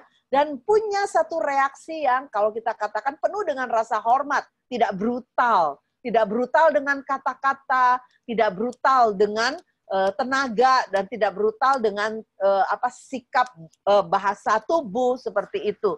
Saudara, kita lihat cara menghadapi konflik yang tidak sehat yang ketiga adalah saudara menahan kasih. Di dalam perkawinan seringkali pasangan itu saling menghukum ketika sedang berkonflik dengan menahan rasa sayang. Ya, ketika sedang berkonflik, nggak mau ngeliatan satu sama lain, pindah tempat tidurnya, nggak mau tidur berdua. Bukan cuma dibatasi oleh guling di tengah ya, tapi pindah kamar atau pindah ke sofa gitu kan ya. Atau ada yang lebih nekat tidak pulang, tidur di tempat lain gitu kan ya. Dan saudara bisa melihat ketika saudara menahan kasih di dalam masa konflik, seringkali konflik justru akan menjadi memburuk ya. Atau saudara menunjukkan satu penolakan yang terasa oleh pasangan itu menjadi sangat berat sekali ketika sedang menghadapi hubungan yang terganggu ya. Orang akan merasa terisolir, orang akan merasa dipermalukan, orang akan merasa diabaikan ya. Itu akan menghasilkan emosi negatif yang kalau kita katakan destruktif terhadap hubungan. Sedangkan yang sehat itu seharusnya itu punya satu kesediaan setelah membahas masalah itu, kesediaan untuk bisa mengampuni dan tidak mengingat lagi apa yang telah terjadi. Bisa tidak mengkaitkannya dengan konflik pada masa lalu dan tidak menyimpan kejengkelan atau kemarahan yang berlarut-larut. Sikap yang positif terhadap konflik lagi yang tidak positif kita lihat adalah ketidakmampuan untuk berkompromi, untuk bisa melihat sudut pandang orang lain. Karena seharusnya di dalam konflik, saudara dan saya tetap harus membuka diri, menemukan titik kompromi. Nanti kita lihat apa yang kita mau capai di dalam konflik gitu ya, saudara ya. Dan bagaimana kita bisa menghindari menghukum seseorang hanya karena dia menimbulkan kejengkelan pada diri kita. Dan saya merasa banyak orang tua menahan kasih terhadap anak yang memberi kejengkelan kepada dia, dan kemudian menghukum anak dengan sikap permusuhan, dengan mendiamkan berlama-lama. Saudara, ketika saudara mendiamkan anak yang sudah merasa bersalah selama berapa menit saja, itu penderitaan yang sangat panjang buat anak ya. Dan buat pasangan juga sama. Ada pasangan yang bisa marahan terus nggak ngomongan sampai mingguan, bulanan. Dan ada satu pasangan yang saya tangani itu sampai udah 20 tahun nggak omongan gitu ya. Nggak pernah tuntas konfliknya gitu ya. Saya bingung gimana bisa hidup bersama dengan situasi seperti itu. Saya kalau lagi jengkel dengan bapak gitu ya, nggak akan lebih lama dari berapa menit ya. 1 jam aja saya nggak tahan gitu ya. Pasti saya akan cari lagi kesempatan, atau dia akan mencari kesempatan, kemudian kami akan mencair dan bicara. Sehingga anak-anak tidak punya satu tren, kalau marah sama kita atau marah dengan adik-beradiknya itu bisa berlama-lama gitu ya. Jadi nggak ada tuh yang ceritanya tuh sampai nggak ngomongan, berminggu-minggu itu nggak ada. Karena satu hari pun nggak ada yang tahan di rumah saya ya. Karena ya itu seperti itu situasinya, contohnya begitu, kita mengalaminya begitu, dan akhirnya kita bisa melihat konflik yang terjadi itu tuh selalu kita upayakan gimana caranya bisa mencari jalan keluarnya. Kadang-kadang butuh waktu, tetapi kita belajar mengesampingkan antara konflik dengan hubungan rasa sayang kita dan bagaimana kita bisa menjaga katakanlah keberhargaan orang yang Tuhan taruh untuk hidup bersama dengan kita itu dari sikap kita, sekalipun masih ada hal yang belum selesai. Nah, saudara, satu sikap yang tidak positif lainnya lagi, yang tidak sehat lainnya terhadap konflik adalah satu rasa takut ya dan menghindar dari konflik. Nah, orang Kristen banyak terjebak dalam situasi seperti ini. Kita cepat sekali lompat kepada memutuskan, udah nggak ada apa-apa gitu ya, karena kita takut berkonflik seperti itu. Dan kita juga seringkali tidak ingin membahas sebuah konflik karena kita takut hasilnya itu justru lebih parah begitu. Dan ini banyak sekali saya temukan di dalam kasus-kasus konseling yang sudah parah itu karena konflik tidak pernah dibahas dengan baik. Dan kalau kita melihat statistik yang meningkat di dalam perceraian yang dalam kaitan dengan dampak daripada pandemi, kita melihat ini adalah salah satu dampak yang disebabkan juga oleh sikap yang tidak sehat menangani konflik. Karena sebenarnya seharusnya ketika kita mengelola konflik dalam rumah tangga, kita harus belajar memiliki sebuah keberanian untuk bisa menghadapi konflik. Bagaimana kita bisa menemukan sesuatu yang baik di antara situasi yang tidak baik yang sedang kita hadapi. Dan ini adalah hal yang kita bisa melihat ketika kita mengelola konflik, kita harus memilih sesuatu yang konstruktif di dalamnya. Dan kalau saudara bisa melihat lebih jauh, kita katakan ada beberapa style konflik di dalam perjalanan kita sebagai satu pribadi. Kalau saudara dan saya hanya memprioritaskan agenda pribadi kita, seringkali saudara dan saya akan menjadi orang yang di dalam konflik itu compete ya, untuk bisa menang, untuk bisa benar gitu kan ya, atau menghindar karena saudara nggak mau masuk ke dalam satu perjalanan yang nggak nyaman. Kita menghindari seperti itu ya. Tetapi kalau saudara mau melihat titik tengah yang kita bisa seringkali kita katakan win-win solution, di sana kita belajar untuk bisa menemukan kompromi. Dan kalau saudara punya agenda terhadap orang lain ya, maksudnya saudara mementingkan, memperhitungkan orang lain, maka di sana saudara akan memilih menghindar atau mengakomodir. Yang sehat tentu saja kita mengakomodir seperti itu, dan saudara bisa melihat juga ketika saudara belajar untuk bisa mempertimbangkan kepentingan orang lain juga kepentingan kita, maka kita akan belajar berkolaborasi. Ini konflik style kita akan cenderung memilih, kita punya default, kita punya pilihan kecenderungan. Nah, saudara mulai berpikir ketika berkonflik, saudara lebih cenderung yang mana? Karena kenapa? Saudara harus mulai memikirkan ketika saudara memilih sesuatu yang tidak sehat buat diri sendiri atau tidak sehat buat orang lain, berarti kita perlu mengupgrade konflik style-nya kita. Ya. Yang paling seimbang memang yang kompromi, tapi tidak selalu kita bisa mencapai kompromi dengan mudah. Tapi yang kita ingin katakan, kalau kita ingin mencapai sesuatu yang baik bagi diri kita dan juga bagi orang lain, maka di sana ada dua pilihan. Kita mengakomodir kepentingan orang lain, atau kita berkolaborasi. Di titik tengahnya kita berkompromi. Ini konflik style. Saya nggak punya waktu membahas lebih panjang, karena sebenarnya kalau membahas konflik, kita harus membahas tentang pertumbuhan diri, gitu ya. Harus bisa membedakan antara jati diri kita dengan jati orang lain, itu masuk ke dalam ranah psikologi ya. Jadi, karena waktu kita nggak sebanyak itu, saya pilih saja yang mana yang saya rasa paling praktis untuk bisa kita pelajari. Bagaimana kita bisa menangani konflik secara konstruktif? Nah, saudara, kita perlu mengukur konflik yang kita hadapi di dalam rumah tangga kita. Ukur dari bobotnya, seberapa berat sih konflik yang kita hadapi? Diukur dari apa? Yang pertama, berapa sering konflik itu dengan tema yang sama ataupun tema yang berbeda muncul di dalam hubungan kita. Ketika dia begitu sering muncul, temukan isunya apa, temanya itu apa, gitu loh. Karena seringkali konflik itu temanya tuh itu aja, cuman variasinya aja yang berbeda gitu. Dan seberapa panjang kalau konflik itu terjadi. Nah, saudara, untuk bisa menangani konflik, kita perlu mengukur bobot konflik di dalam rumah tangga kita ya. Saudara bisa melihat mengenai bobot konflik, beratnya itu diukur dari banyaknya, gitu kan? Terus bisa diukur dari isunya. Isunya penting apa enggak sih? Ada suami yang jengkel dengan kebiasaan istri. Kalau makan bunyi. Itu penting apa enggak sih? Gitu kan ya.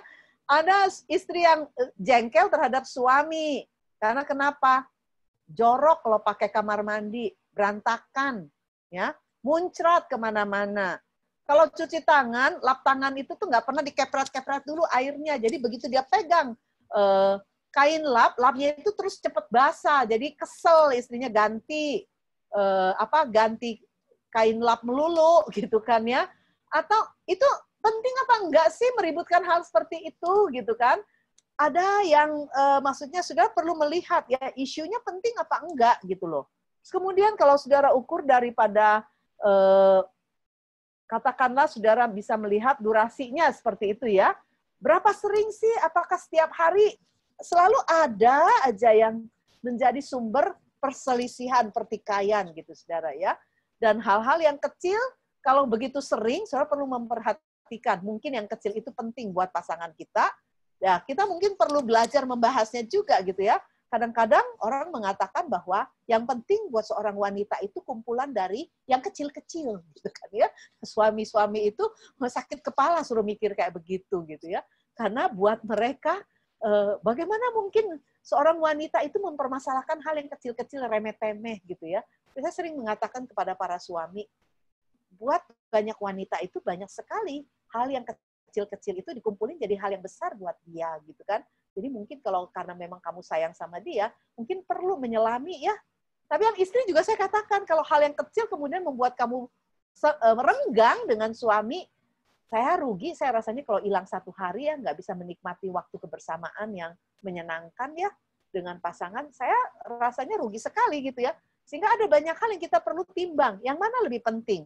Orangnya lebih penting atau hal yang kita perjuangkan gitu loh. Dan itu yang kita perlu benar-benar secara jujur menimbang bobot daripada kepentingan hal itu, sehingga kita bisa mungkin mengabaikan dan melupakan hal itu untuk menjadi sumber konflik ya di dalam kehidupan kita dengan pasangan ya.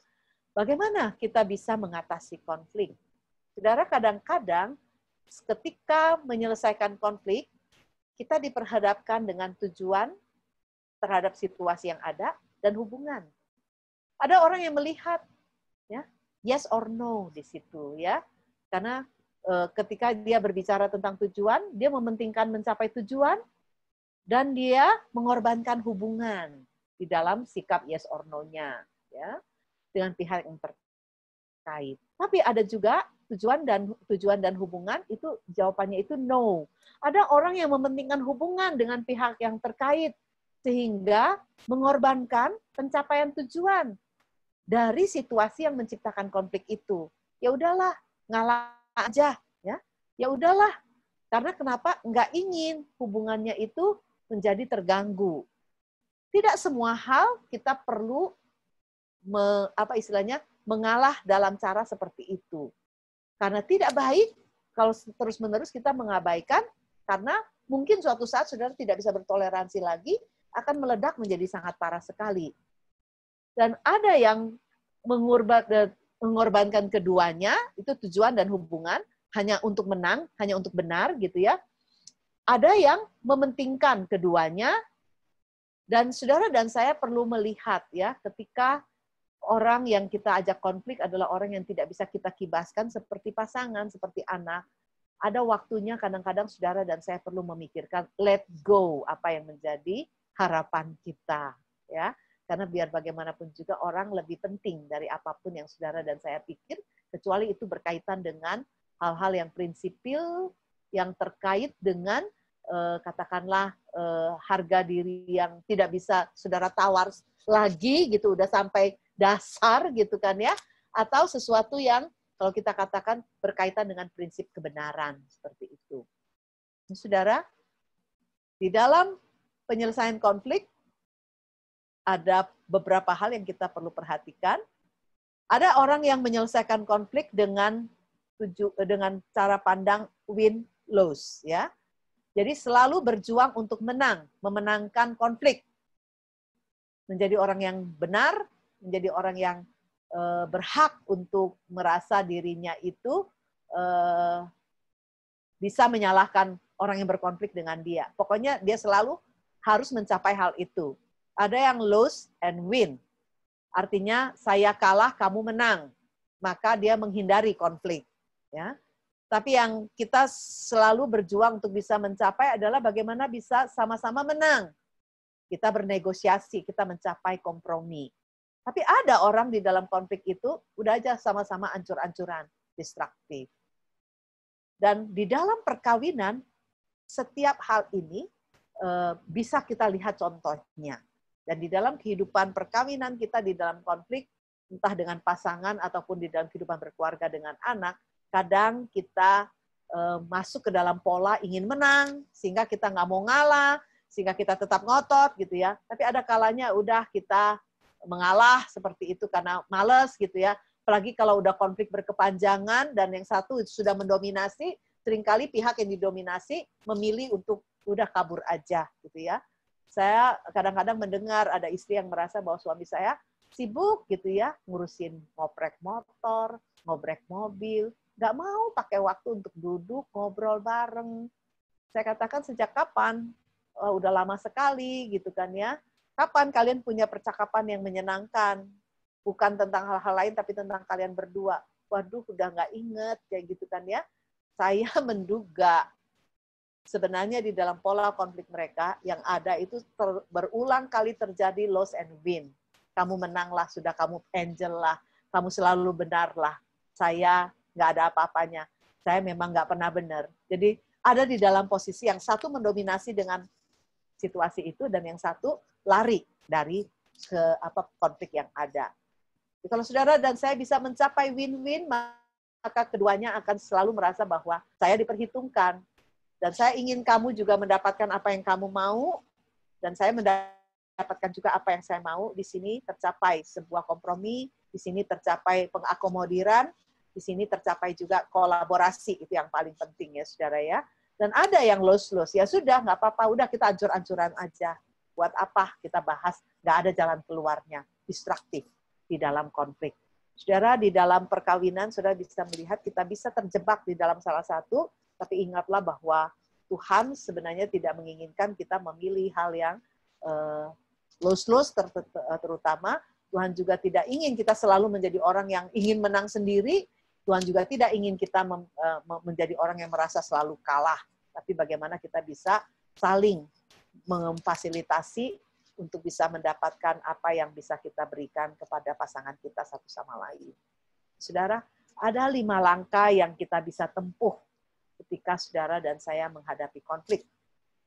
Sebelum saudara berbicara dengan orang lain, saya rasa yang pertama yang perlu kita ajak bicara adalah Tuhan. Bicarakan dulu dengan Tuhan di dalam doa kita. Saya ingat di dalam perjalanan saya dengan Bapak, kadang-kadang kalau saya merasa kayaknya saya udah kehabisan akal, saya nggak tahu harus bagaimana ngomong, maka saya akan bicara sama Tuhan. Tuhan, ini suami yang Tuhan berikan, orang laki-laki yang Tuhan taruh di sisi saya. Saya sedang tidak tahu harus bagaimana berbicara dengan dia tentang hal ini. Ya. Saya nggak tahu bagaimana saya bisa terhubung dengan dia di hal ini. Tuhan kasih saya hikmat, singkapkan juga kepada saya apa yang sebenarnya Tuhan sedang saya ingin tahu temukan di dalam situasi ini. Dan saya menemukan bahwa ketika kita meletakkan diri di dalam satu kebergantungan dan ketidakberdayaan yang jujur di hadapan Tuhan, bukan karena merasa diri benar, kita akan menemukan hikmat karena Yakobus mengatakan kalau kita kurang hikmat, kita boleh minta kepada Tuhan, gitu ya. Dan karena dia dikaruniakan Tuhan bagi kita perlu belajar kembali kepada pemiliknya ketika kita nggak mengerti. Manual yang kita punya nggak cukup untuk bisa membaca, gitu ya. apa yang kita harus lakukan terhadap orang ini, misalnya gitu ya. Nah, saudara, kita bisa menemukan ketika saudara mungkin bisa melihat juga ya, ada seringkali konflik karena unmet goals, unmet hopes, unmet needs, seperti yang Yakobus 4 katakan. Kamu bertengkar karena apa yang kamu minta kamu nggak dapat, dan sebagainya. Bincang dengan Tuhan. Temukan hal itu ya, saudara. Yang kedua, jadilah pengambil inisiatif. Di dalam hubungan yang tidak bisa dikibaskan seperti di dalam keluarga, saudara, ketika saudara mengambil inisiatif, jangan merasa rugi. Ya, peperangan kita yang terbesar di dalam konflik seringkali adalah ego kita sendiri. Ya, ketika saudara dan saya menjadi anak Tuhan yang memiliki satu sumber keberhargaannya itu di dalam Tuhan, jangan ragu untuk melangkahi ego kita sendiri, mengambil inisiatif untuk membangun jembatan dengan orang yang dengannya kita sedang berkonflik. Ketika saudara mengambil inisiatif lebih dahulu untuk menyelesaikan, selalu ada hope bagi konflik yang sebesar apapun.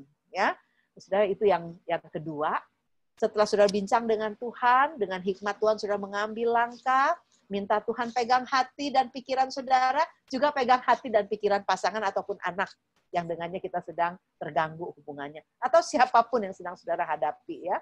Yang ketiga, saudara, taking perspektif. Timbanglah perasaannya orang yang dengannya kita berkonflik. Seringkali di dalam konflik, saudara dan saya hanya berfokus kepada apa yang kita rasa, apa yang kita pikir, penderitaan yang kita tanggung, gitu kan ya.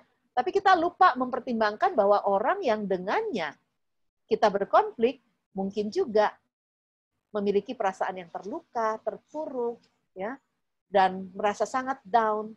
Ketika saudara bisa taking perspektif, di sana awal daripada rekonsiliasi, benih rekonsiliasi terjadi. Ketika orang merasa dipahami, sebagian daripada lukanya itu seperti sedang diobati, ya.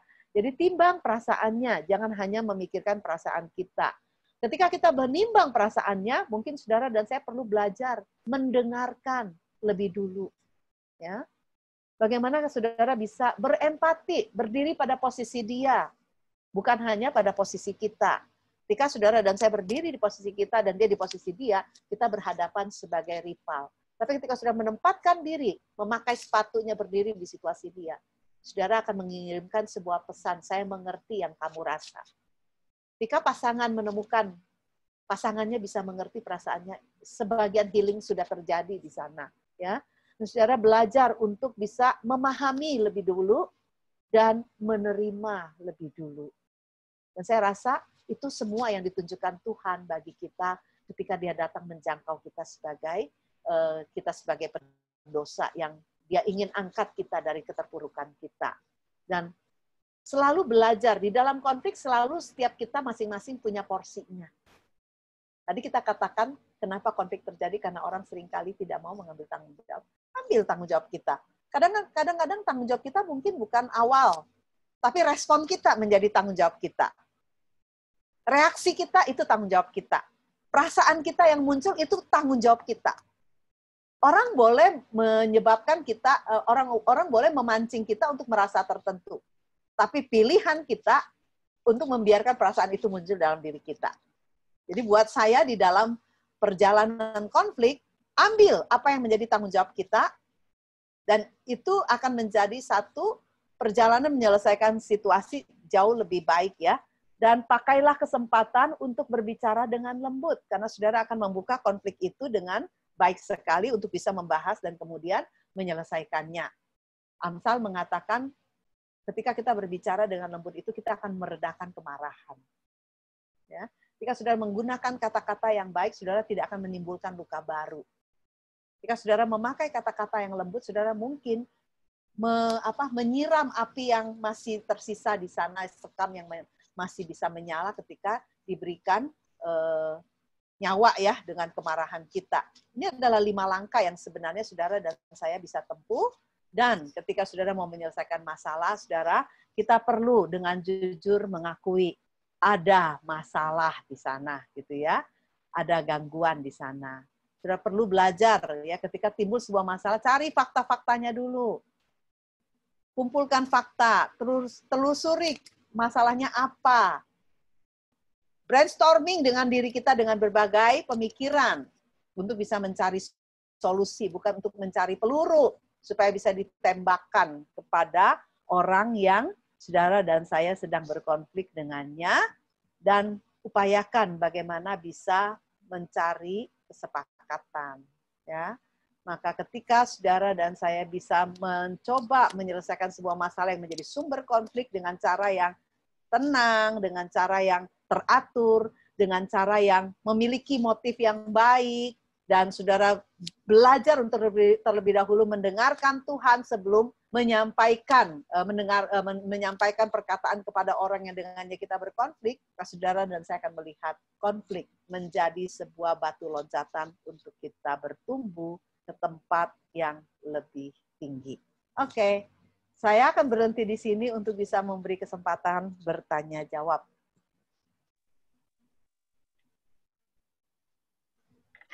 Baik, Bapak Ibu, silakan jika ada yang ingin bertanya, mau menanyakan langsung bisa atau melalui chat. Saya persilakan.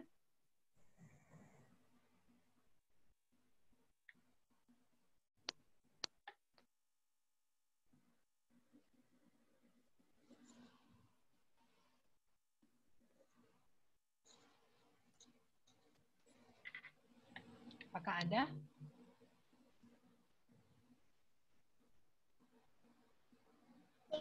Ini nggak mau.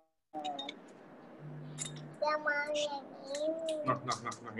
Malam Bu Helen. Malam. Ya, saya tuh ada teman. Jadi terakhir tuh kayaknya rumah tangganya udah nggak harmonis banget. Karena si suaminya tuh si suami nggak mau diajak diskusi lagi tentang hubungan mereka yang memang sudah tidak baik, tapi si suami udah menutup diri, nggak mau diajak berbicara, kayak udah cuek lah, udah dingin gitu. Nah, kalau kasusnya seperti itu, kalau si salah satu pihak udah tidak mau diskusi lagi, gimana ya Bu baiknya? Tuh pertanyaannya, terima kasih. Biasanya itu jembatan komunikasi sudah patah dan yang satunya udah menutup pintu, jadi seperti udah tidak lagi mau memperjuangkan hubungan ya. Kalau ada dalam situasi seperti itu, misalnya kalau itu pihak istri masih ada satu upaya untuk fight, pernikahan ini masih punya harapan. Jadi untuk sebuah pernikahan bisa bertahan itu salah satu aja yang mau fight untuk pernikahannya, sebenarnya possibility untuk bisa memperjuangkan pernikahannya itu selalu ada. Dan saya rasa mungkin dibutuhkan orang ketiga. Jadi tidak bisa langsung antara istri ini dengan sang suami, karena suami udah nggak mau membuka diri untuk berbicara. Gitu. Jadi mungkin perlu pihak ketiga yang dalam artian istri dulu mungkin datang ke konselor ataupun pastoral ya kayak begitu, atau orang yang bisa dipercaya, apakah pihak orang tua gitu yang bisa netral, bisa menjadi mediator, bisa memediasi mereka seperti itu. Karena saya seringkali menghadapi kasus-kasus seperti itu di mana salah satu udah nggak mau diapa-apain lagi, tapi yang satu mau, sehingga yang satu masih berjuang gitu, dan yang satu yang datang untuk minta konseling. Dan benar-benar dia maksudnya kita mencoba membongkar ya apa yang sebenarnya menjadi sebuah hambatan, kemacetan dari percakapan dan sebagainya. Seringkali memang panjang sih dia punya riwayat hubungan sampai ke titik itu tuh nggak tiba-tiba. Seringkali kan mengalami kemerosotannya itu tuh bertahap ya, tapi tidak disadari sampai ke satu titik baru mau diperjuangkan, yang satu udah sepertinya udah kehilangan keinginan seperti itu. Kalau saya boleh menganjurkan, mungkin sang pihak istrinya mungkin serius pergi cari bantuan konselor ataupun orang tua untuk bisa memediasi hubungan ini. Karena seringkali ketika dia mulai aktif untuk bisa mencari dan mulai ada perbaikan sikap mungkin secara satu pihak seperti itu, kadang-kadang bisa meluluhkan gitu loh. Kadang-kadang bisa membuka celah kecil untuk bisa kemudian laki-laki ini melihat ada harapan yang masih bisa dia coba usahakan seperti itu. Dari secara manusiawinya itu. Dan kita selalu mengetahui ada bukan sesuatu yang mustahil ya di dalam family system. Ketika ada satu mata rantai di dalam family system itu tuh berubah, dia akan mempengaruhi bagian yang lain. Mungkin tidak cepat, tapi selalu sirkular dampaknya. Jadi kalau saya lebih menganjurkan temannya itu dianjurkan untuk bisa mencari konselor ataupun pastor ataupun orang tua mereka untuk bisa berbicara tentang situasi dari kondisi hubungan mereka, dengan harapan ketika mereka mulai membahas terbukalah satu situasi untuk ada satu perbaikan hubungan dari salah satunya dan bisa mempengaruhi setidaknya membuka celah untuk bisa berbicara. Orang tuanya dua-duanya udah nggak ada orang tua, terus dan kayak masalah makin menumpuk terus sekarang kena pandemi, jadi secara ekonomi juga sangat terpuruk gitu. Jadi itu kayak ya saya juga bingung ya, mau dia konsultasi gitu ke saya juga bingung mau bilang apa, karena kayaknya konfliknya udah terlalu tertumpuk-tumpuk, udah terlalu banyak, dan malah sekarang kena masalah ekonomi juga. Jadi ya nggak tahu deh mesti gimana, makanya saya juga nggak bisa kasih saran, jadi saya jadi pendengar aja gitu buat teman saya itu. Ya, tapi kamu menjadi pendengar itu salah satu berkat yang dia punya ya, karena dalam situasi yang sebegitu berat, at least ada orang yang mendengarkan, itu menolong dia meringankan ke beban yang dia ya, sekalipun tidak mengubah situasi, tapi at least memberikan kepada dia satu support, karena dia perlu dapetin support komunitas sebenarnya. Tapi kalau saya anjurkan mungkin cari konselor, kan banyak ya konselor yang di Jakarta yang sebenarnya nggak perlu, maksudnya tidak harus bayar seperti ke Hope misalnya. Hope itu di UPH, ya.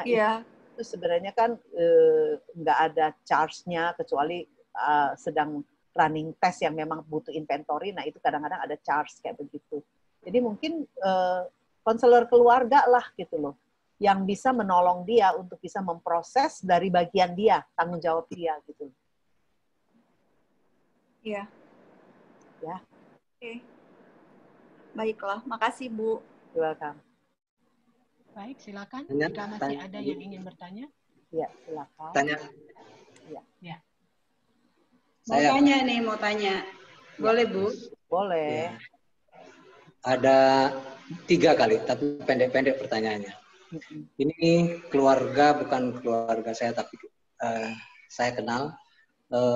Suami istri tidak ada masalah, tapi pisah tempat tidur. Satu di orang tua lakinya, satu sama mamanya. Karena mamanya itu sudah tidak punya suami lagi, sendirian. Dan ini sepertinya tidak konflik, tetapi menurut saya tidak sehat. Menurut Ibu bagaimana?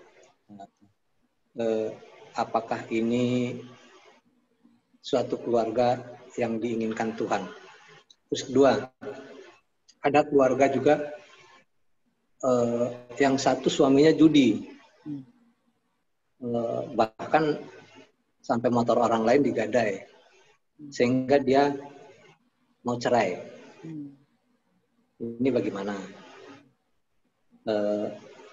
Terus yang ketiga, konflik yang tidak diizinkan Tuhan itu konflik yang seperti apa, Bu? Yang terakhir, saran yang tadi menyangkut Natali, barangkali untuk mediatornya mungkin Pak Pendeta yang terdekat lah, pendeta dari gereja mana aja lah. Gitu. Makasih. Oke. Untuk yang pertama, suami tinggal sama orang tua, istri tinggal sama orang tua sudah menikah. Saya nggak mengerti ya, apa yang maksudnya membuat mereka sampai ke titik itu. Menemani orang tua itu satu hal, tetapi kalau kita kembali lagi kepada Alkitab, Tuhan tuh tidak pernah mengizinkan suami istri yang sudah menikah, gitu ya, berpisah secara fisik. Hanya diizinkan kalau untuk berdoa gitu kan ya. Kalau sampai harus menemani orang tua, apakah sampai harus berpisah rumah? Nah itu yang mungkin kita nggak tahu apa yang melatar belakangi hubungan mereka. Apakah pernikahannya sebenarnya sepertinya tidak ada apa-apa tapi sudah mati, cuman tidak bercerai secara surat gitu kan ya. Dan itu menjadi sebuah situasi yang kita nggak tahu. Saya juga nggak bisa menebak-nebak ada di mana, tapi yang jelas bahwa Tuhan tidak menginginkan suami istri yang menikah itu tuh berpisah. Seminggu sekali dia berjumpa. Ya, istrinya sepertinya cinta berat. Kalau suaminya datang dibuatin kopi, seminggu sekali. Tapi lucu-lucu indah deh. Cuma apakah itu berkenan? Gitu. Kalau bikinin kopi masih inem juga bisa. Gak usah istrinya gitu kan ya. Jadi kita mungkin nggak bisa lah, kita orang luar kita nggak tahu apa reasonnya, apa alasannya begitu ya. Cuman yang jelas bahwa itu bukan jenis perjalanan hari-hari pasangan yang Tuhan inginkan sih. Karena kalau kita baca deh, coba baca di Alkitab 1 Korintus pasal 6 gitu kan ya. Dan seterusnya di situ bisa melihat bagaimana pernikahan itu tuh mengikat dua orang itu untuk menjadi satu tubuh. Itu bukan hanya masalah mereka melakukan hubungan seks sekali-sekali, tetapi berbicara tentang hidup yang bersama, melewati hari-hari yang sama. Kalaupun dia harus bisa menjaga orang tua, dia perlu cari cara bagaimana sambil dia bisa mengurus orang tuanya, tapi mereka tetap bersama gitu loh. Kasihan anaknya juga. Iya, iya. Ya, yang kedua tadi itu soal judi ya, gitu kan ya. Hanya karena suami sedang jatuh ke dalam sebuah kebiasaan yang buruk, itu bukan sebuah alasan untuk seorang istri menceraikan suaminya, gitu kan? Itu suami butuh ditolong karena orang-orang yang berjudi itu tuh sebenarnya punya masalah adiksi sama seperti orang yang ngobat, tetapi ini bentuknya lain. Ini adiksi di dalam hal judi karena ada satu pengalaman yang membuat dia itu seperti mengalami sebuah kesenangan ketika dia hampir menang, gitu kan ya? Dan itu kebiasaan yang maksudnya tidak apa, maksudnya bukan sesuatu yang istilahnya tuh maksudnya mudah untuk dia tinggalkan karena dia pasti membutuhkan pertolongan gitu kan ya. Tetapi bukan alasan untuk seorang istri menceraikan suami ketika suami ada dalam titik seperti itu gitu loh. Tapi dia perlu menolong suaminya bagaimana mencari pertolongan untuk bisa keluar dari kebiasaan yang buruk ini. Mendampingi dia. Itulah janji nikah itu, mencintai dia di dalam segala keadaan ya, termasuk keadaan yang buruk seperti itu gitu. Dan saya pikir mungkin istrinya nggak tahan karena mungkin masalah ekonomi juga ada di sana, mungkin suaminya terus membangun, maksudnya terus melakukan kebiasaan yang buruk ini. Yang kita perlu tahu adalah suami ini butuh pertolongan profesional. Karena judi itu mirip dengan persoalan narkoba, hanya bentuknya aja yang beda gitu, perilaku kecanduan kalau kita katakan ya. Dan dia butuh terapi sebenarnya gitu. Nah, yang ketiga itu apa tadi ya? Yang ketiga ya. Konflik yang berkenan kepada Tuhan maksimal seperti apa gitu. Oh, konflik. Konflik seperti apa yang diizinin oleh Tuhan? Tadi kita udah bahas kan, konflik sebenarnya kan mestinya terjadi oleh karena kelemahan kemanusiaan kita. Konflik yang muncul di dalam kenormalan hidup itu adalah sebuah hal yang tidak bisa kita hindari sebagai manusia yang tinggal di dalam dunia yang sudah berdosa dan kita sendiri membawa kecenderungan berdosa. Nah, konflik apa yang Tuhan nggak inginkan ya? Konflik yang destruktif ya, menghancurkan, konflik yang menjadikan kita itu kemudian mengorbankan orang lain untuk bisa mendapatkan keinginan kita. Karena kadang-kadang di dalam konflik itu tuh kita maksudnya untuk bisa mencapai sebuah resolusi itu konflik itu, kita harus memprioritaskan resolusi daripada untuk menang dan benar gitu loh. Nah, di dalam konflik yang menjadikan kita kemudian mendominasi orang lain itu bukan konflik yang Tuhan inginkan. Karena setiap orang itu maksudnya berharga, setara, punya martabat gitu kan ya. Dan Tuhan ingin semua orang itu mendapatkan haknya karena sama-sama gambar dan rupa Allah gitu loh.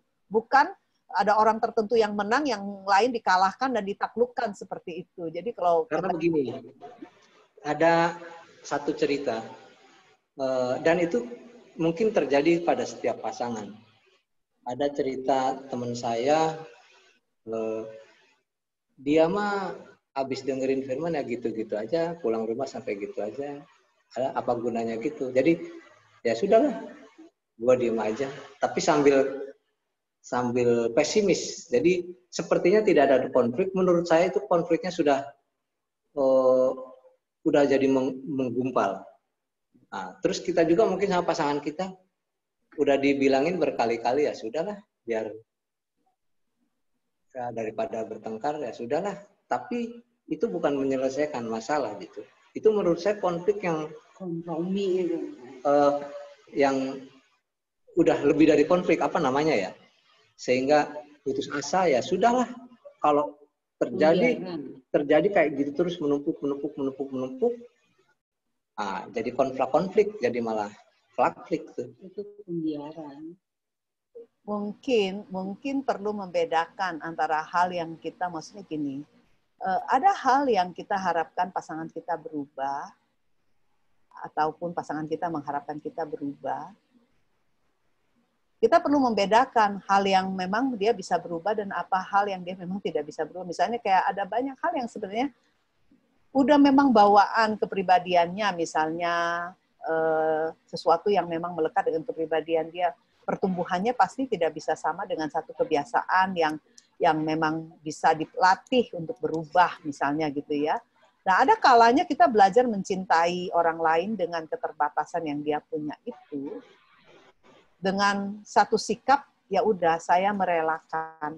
Ya, ada titik tertentu yang sudah saya tidak sepakat dengan dia, tapi saya sepakat mari kita bersepakat bahwa dalam hal itu kita tidak sepakat, misalnya. Kalau untuk hal-hal yang tidak menyangkut dosa, hal-hal itu tidak menyangkut dengan hal-hal yang berbau, maksudnya amoral. Saya rasa dalam banyak hal keberbedaan kepribadian itu kita perlu belajar mencintai dalam keberbedaan itu. Kecuali hal yang memang menyangkut dosa, kita perlu bergumul dengan Tuhan untuk bisa Tuhan menolong pasangan kita gitu. Tapi bukan diri kita yang bisa mengubah dia gitu loh. Jadi ya mungkin bisa membedakan lah yang mana yang harapan yang rasional dan harapan yang tidak rasional. Mungkin itu bukan konflik ya. Kompromi, itu harus kompromi. Itu permasalahan biasa itu. Iya. Iya. Oke, ada lagi. Yang keempat tadi saran saya kalau ada misalnya ke yang Ci Natali itu temennya kalau ke pendeta gitu atau ke gembala, tuh menurut saya dan saya pengalaman juga begitu, lebih daripada jauh-jauh sampai ke mana tadi, ke Grogol gitu. Kalau ke Karawaci, kalau dia di Cilengsi ya ke sini, kalau dia di Cikarang ya deket Cikarang gitu. Karena, kamu doain aja, biarin Natali mendengar Tuhan mau dia apa ya. Oh iya, saya doain nanti malam, saya doain jam 10. Baik, terima kasih Pak Kris dan Bu Yanti dan juga Bu Natali untuk pertanyaannya. Karena mengingat waktu, tadi adalah pertanyaan terakhir kita. Dan sungguh kita bersyukur untuk pertemuan malam ini. Sebelum kita akan menutup webinar ini, apakah masih ada Bu Helen yang mau disampaikan? Mungkin satu aja gitu ya. Iya. Konflik itu bagian yang normal dari sebuah hubungan yang dekat, gitu kan ya. Tapi kalaupun kita harus berkonfliklah dengan baik, bertengkar dengan baik, gitu ya. Pilih supaya konflik itu bisa mendatangkan sebuah pembangunan bagi hubungan. Jangan korbankan orang demi ego kita. Jangan korbankan pasangan kita, hubungan kita, hanya untuk menjadi benar dan benang. Ya. Di dalam konflik kita tidak selalu harus menemukan kita yang benar, gitu kan ya. Tapi bagaimana kita bisa sama-sama mencapai sebuah kesepakatan, gitu ya, bisa menemukan jalan keluar, resolusi bagi perbedaan yang kita hadapi. Dan belajarlah untuk bisa merangkul konflik untuk pertumbuhan. Jangan dibiarkan, jangan menghindar dan lari. Itu berkonflik dengan benar. Itu aja. Betul sekali. Baik, terima kasih buat Bu Helen yang malam ini sudah menyampaikan materi yang begitu baik, dan saya percaya setiap kita yang sudah mengikuti sangat diberkati, dan kita juga boleh dari materi yang sudah disampaikan, kita juga belajar ke depan di dalam kita membangun relasi yang lebih sehat dengan pasangan kita. Ya, sebelum kita akan menutup di dalam doa, sekali lagi saya sampaikan mungkin ada beberapa rekan-rekan yang baru join karena beberapa penyampaian yang belum sempat didengar, bahwa materi ini kita akan tayangkan di YouTube GKY Cibubur sekitar hari Senin atau hari Selasa kita akan masukkan, karena selama seminar dari awal sampai akhir kita rekam, jadi ini bisa kita lihat. Dan mungkin bagi Bapak Ibu yang merasa diberkati melalui seminar ini, boleh sharing kepada rekan-rekan yang tentu kita tahu mereka juga membutuhkan, dan ini juga akan memberkati mereka. Lalu kemudian yang kedua, sebelum kita tutup dalam doa, apakah saya bisa meminta kepada para partisipan untuk membuka kamera untuk kita mengambil gambar sebentar sebelum kita tutup di dalam doa? Bisa tolong, dan nanti Pak Dedi dan Bu Erna akan mengambil gambar. Bisa tolong dibuka kameranya semua?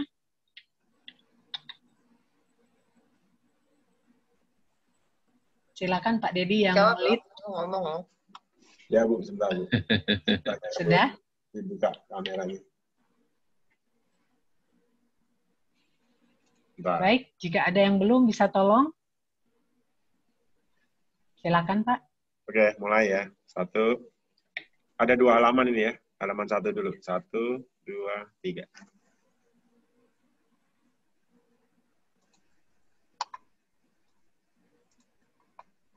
Oke, halaman kedua. 1, 2, 3.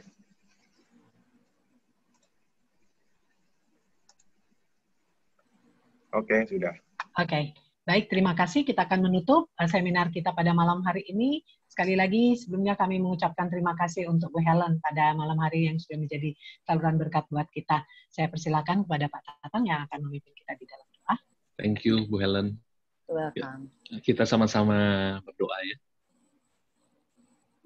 Segala puji kepada Tuhan Allah yang terus hidup bekerja di tengah kami, di dalam relasi kami. Kami bersyukur untuk malam hari ini mendapatkan pemaparan yang sangat baik, yang sangat menginspirasi kami, dan biarlah membawa kami untuk mengerti bagaimana mengelola konflik di dalam kehidupan relasi kami sebagai suami istri, maupun di dalam setiap hal yang Tuhan izinkan terjadi. Karena kami semua makhluk sosial, makhluk relasional, yang di tengah komunitas kami juga mungkin akan menghadapi hal seperti demikian. Karena itu apa yang kami pelajari malam hari ini, kami dengar sungguh menolong kami untuk menjadi pribadi-pribadi yang melakukan kebenaran firman Tuhan, dan juga pribadi-pribadi yang boleh bertumbuh lewat setiap konflik yang Tuhan izinkan terjadi. Untuk kami lebih dewasa, untuk kami lebih mengerti, menghargai relasi, hal-hal yang lebih penting di dalam kehidupan kami. Terima kasih untuk Bu Helen yang sudah memaparkan dengan baik di tengah-tengah kami. Tuhan berkati kehidupan keluarga dan pelayanan. Hanya di dalam Kristus kami bersyukur, kami berdoa. Amin. Amin. Selamat malam Bapak Ibu, terima kasih untuk partisipasinya. Sampai ketemu di webinar bulan yang akan datang. Tuhan memberkati kita semua. Terima kasih semua. Bu Helen, thank you ya sekali lagi ya, Bu Helen. Thank you Pak Tatang. Ya, yuk.